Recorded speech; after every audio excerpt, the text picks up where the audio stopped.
സിപിഎമ്മിനെതിരെ വീണ്ടും തുറന്ന പറച്ചിലുമായി സിപിഎം മുൻ കണ്ണൂർ ജില്ലാ കമ്മിറ്റി അംഗം മനു തോമസ് രംഗത്തെത്തിയിരിക്കുകയാണ്. സിപിഐഎമ്മിലെ ചർച്ചകൾ ഗിമ്മിക്കെന്നും വ്യക്തി കേന്ദ്രീകൃത നയങ്ങൾ പാർട്ടിയെ ദുർബലപ്പെടുത്തുന്നുവെന്നുമാണ് വിമർശനം. പാർട്ടിയിലെ അധികാര കേന്ദ്രമായി മാറിയ വ്യക്തിയെടുക്കുന്ന തീരുമാനം എല്ലാവരും അംഗീകരിക്കുകയാണെന്ന് മുഖ്യമന്ത്രിക്ക് പരോക്ഷ വിമർശനം. അർജുൻ കല്യാട് വിവരങ്ങളുമായി ചേരുന്നുണ്ട്. അർജുൻ, ഒരു ഫേസ്ബുക്ക് കുറിപ്പാണെന്നാണ് ഞാൻ മനസ്സിലാക്കുന്നത്. അതിന്റെ ഉള്ളടക്കം എന്താണ് അർജുൻ കല്യാട്? അതായത് സിപിഐഎമ്മിന്റെ മുൻ കണ്ണൂർ ജില്ലാ കമ്മിറ്റി അംഗവും ഡിവൈഎഫ്ഐ കണ്ണൂർ ജില്ലാ പ്രസിഡന്റുമായ മനു തോമസ് ആണ് ഇപ്പോൾ ഫേസ്ബുക്കിലൂടെ ഇത്തരമൊരു വിമർശനം ഉന്നയിച്ചിരിക്കുന്നത്.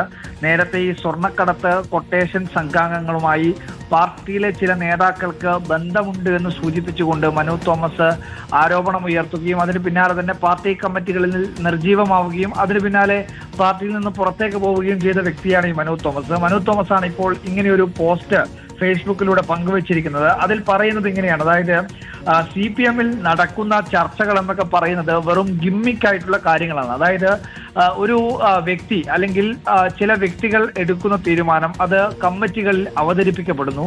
അവിടെ ചർച്ചകൾക്കൊന്നും തന്നെ വലിയ പ്രസക്തിയില്ല.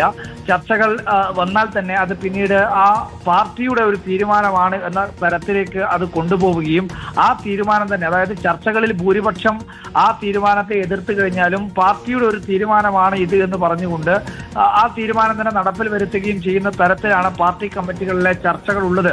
അധികാര നേതൃത്വത്തിന്റെ തീരുമാനം മാറ്റാൻ കീഴ് കമ്മിറ്റികൾക്ക് അവകാശമില്ല എന്ന തരത്തിലാണ് പാർട്ടിയിലെ പല തീരുമാനങ്ങളും പോകുന്നത് എന്ന് സൂചിപ്പിച്ചുകൊണ്ട് പാർട്ടിയിൽ നടക്കുന്ന ജനാധിപത്യ രീതിയിൽ ചർച്ചകൾ നടക്കുന്ന പാർട്ടിയാണ് സിപിഐഎം എന്ന് പല തരത്തിൽ ഇപ്പോൾ ഈ ടി കെ ഗോവിന്ദൻ ഉൾപ്പെടെ പാർട്ടി വിട്ടുപോകുന്ന ഘട്ടത്തിലും പാർട്ടി കമ്മിറ്റികളിൽ ഒരു തരത്തിൽ പോലും ചർച്ചകൾ നടക്കുന്നില്ല, അല്ലെങ്കിൽ അങ്ങനെയുള്ള ചില വിമർശനങ്ങളൊക്കെ ഉയർത്തിയിരുന്നു. അതിനോട് സാമ്യം തോന്നുന്ന തരത്തിലാണ് ഇപ്പോൾ മനു തോമസും ഒരു ഫേസ്ബുക്കിലൂടെ കുറിപ്പ് രേഖപ്പെടുത്തിയിരിക്കുന്നത്. എന്തായാലും പാർട്ടി നേതൃത്വത്തെ പരോക്ഷമായി വിമർശിച്ചുകൊണ്ട് മുഖ്യമന്ത്രിയെയും അതുപോലെ തന്നെ പാർട്ടി സംസ്ഥാന സെക്രട്ടറിയെ ഉൾപ്പെടെ പരോക്ഷമായി ലക്ഷ്യം വെക്കുന്ന തരത്തിലുള്ള ഒരു പോസ്റ്റാണിത്. ആ പോസ്റ്റ് തുടരും എന്നുള്ള ടാഗ് ലൈനോട് കൂടി, അല്ലെങ്കിൽ ഏറ്റവും അവസാനം ആ പോസ്റ്റ് അവസാനിപ്പിക്കുന്നത് ആരാണ് ആ രാജാവ്, ഒരു രാജാവ് കാര്യം തീരുമാനിക്കുന്നു, ആ തീരുമാനം പ്രജകൾ അംഗീകരിക്കുന്നു എന്ന തരത്തിലാണ്. പക്ഷെ ആരാണ് രാജാവ് എന്ന ചോദ്യത്തോടു കൂടിയാണ് ആ പോസ്റ്റ് അവസാനിപ്പിക്കുന്നത്. അതിന്റെ ബ്രാക്കറ്റിനകത്ത് തുടരും എന്നുള്ള കാര്യം കൂടി മനു തോമസ് സൂചിപ്പിക്കുന്നുണ്ട്. അതായത്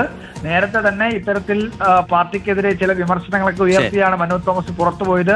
ആ അർത്ഥത്തിൽ തന്നെ പാർട്ടിയെ വീണ്ടും പ്രതിരോധത്തിലാക്കുന്ന, അല്ലെങ്കിൽ പാർട്ടിയെ വീണ്ടും വിമർശിച്ചുകൊണ്ടുള്ള ഒരു കുറിപ്പാണ് മനു തോമസ് ഇപ്പോൾ ഒരു ഇടവേളയ്ക്ക് ശേഷം ഫേസ്ബുക്കിലൂടെ. കല്യാടാണ് കണ്ണൂരിൽ നിന്ന് വിശദാംശങ്ങൾ പങ്കുവെക്കുന്നത്. നേരത്തെ പാർട്ടിക്കെതിരെ വിമർശനം ഉയർത്തി പാർട്ടിയിൽ നിന്ന് പുറത്തുപോയ ആളാണ്. ഒരു രാജാവ് എല്ലാ കാര്യങ്ങളും തീരുമാനിക്കുന്നു എന്ന വിമർശനവുമായി സിപിഐഎം മുൻ കണ്ണൂർ ജില്ലാ കമ്മിറ്റി അംഗമായ മനു തോമസ് വീണ്ടും രംഗത്തെത്തുകയാണ്. തെരഞ്ഞെടുപ്പ് കാലമാണ്, പ്രചാരണത്തിന്റെ സമയമാണ്. അതുകൊണ്ടൊക്കെ ആ ഫേസ്ബുക്ക് പോസ്റ്റ് വീണ്ടും ചർച്ചയാകാനുള്ള സാധ്യത കൂടുതലാണ്. അർജുൻ കല്യാട് വിശദാംശങ്ങൾ പങ്കുവെക്കുകയാണ്.